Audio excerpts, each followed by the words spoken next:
G'day folks, beautiful day today, gorgeous.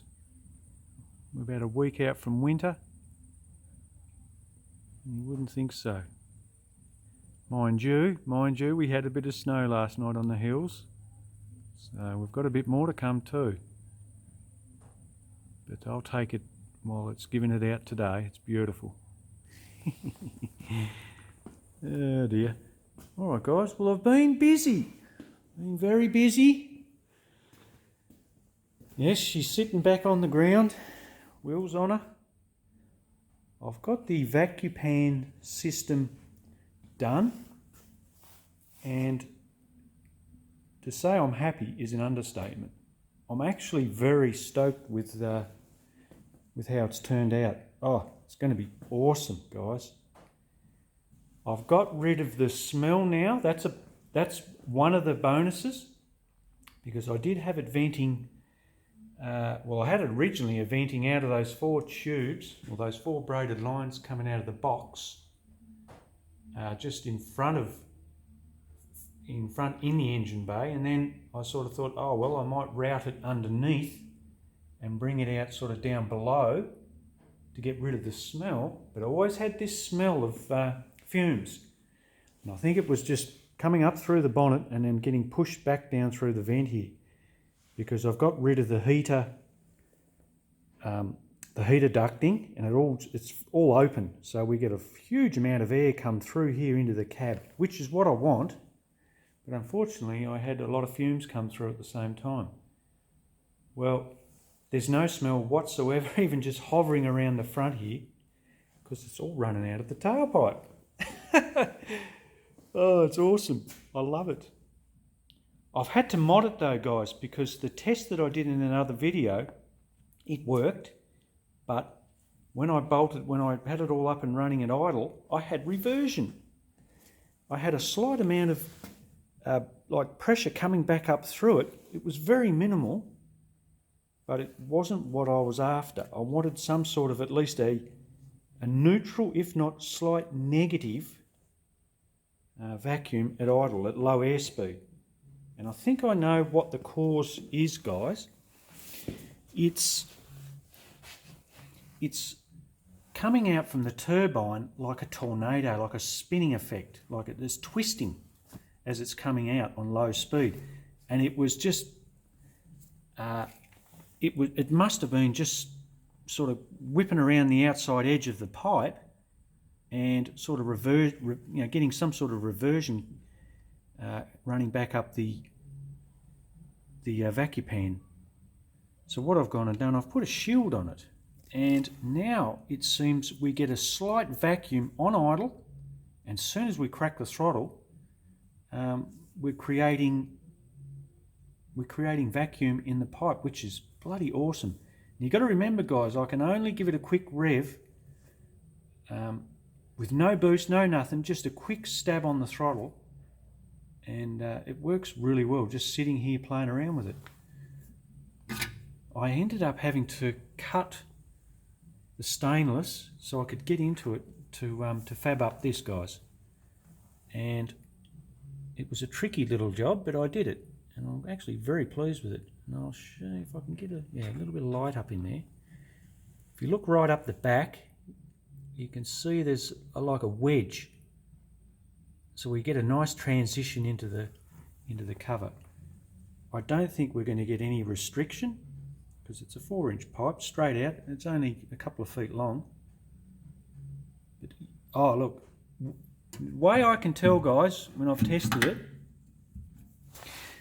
is when I took off the breather off this side here, I've had it off, like disconnected the Vacupan setup, disconnected, I've had it on, and I've given it a quick rev with it on. It chafes out fairly well when it's idling. It's only a small hole, but we get a little bit of pressure there, so we get a bit of, when it's disconnected. When I've connected it, it reduces to about half on idle, but as soon as I give it a rev, it disappears. So for me, that's an absolute win. I can't I can't expect any more from it. I think once boost comes on and sort of the power comes on, the velocity coming out of that pipe will be just unbelievable, and I think it's going to be incredible and work really well. I'm going to hook up a vacuum boost gauge to it, so we can monitor pressure inside the engine. And I was actually thinking about mounting it just on the back of the valve cover there, so, and see if we get a slight bit of vacuum under boost. Just monitor it and see what it is all about. So it's fantastic. I'm really happy with it, guys. So to me, that's an incredible win. It cost me literally nothing. There's nothing electrical for it. There's nothing for it to go wrong. That's what I love about it. It's simple. Maybe a kilo and a half of weight went into it, which is very minimal, and just a bit of time. So I'm really stoked. My next little job now, guys, my attention now is focused on making some deck cans, or making our deck cans set up. Any of you guys that don't know anything about it, it's an old school form of listening for knock. I'm going to mount this, drill a hole through it and put a bolt through it, and come off my, I don't think you can see down in there, off my engine mount to the block. And the idea is you can listen for any detonation creeping in. This is the side that I've been struggling with, and I want to sort of familiarise myself with it, and it's a great tuning tool, guys. They swear by it. They reckon they're very, very accurate. You can detect it very early on, and you can tune by them. People swear by them. So, you know, of course there's technology out there today that can pick up all this sort of stuff, but I love old school, guys. Again, doesn't cost a lot of money, and it's old school fashioned way of listening for knock. Once I get that knocked up, I'll show you how I built it and we'll listen. Just listen to it, you know, basically revving the engine. That's all I can do for the moment. But when I take it to the dyno in the next week or two, that'll be one thing I'll have them on and be listening for it. And I want to do temperature readings off all my cylinders to make sure that we've got a fairly even distribution of fuel. And yeah, I'm really excited about it, guys, tuning this car. It's been a long time coming, but I'm getting very close now, so I'm really excited about it all. I want to get this thing sorted, so next time I take it out on the track, I'm confident and I feel comfortable in the thing, and I don't have to bloody worry about that tune.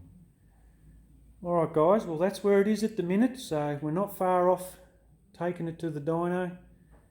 I've got a fella in mind who I want to go to. It's not a flash shop by any means, but he does a bit of old school stuff, and by the sounds of it, he's just got a great attitude. Alright folks, well, I'll pop one up soon when I get those deck cans working, and we'll have a little listen to her, and we'll go from there. Okay folks, I'll catch you later.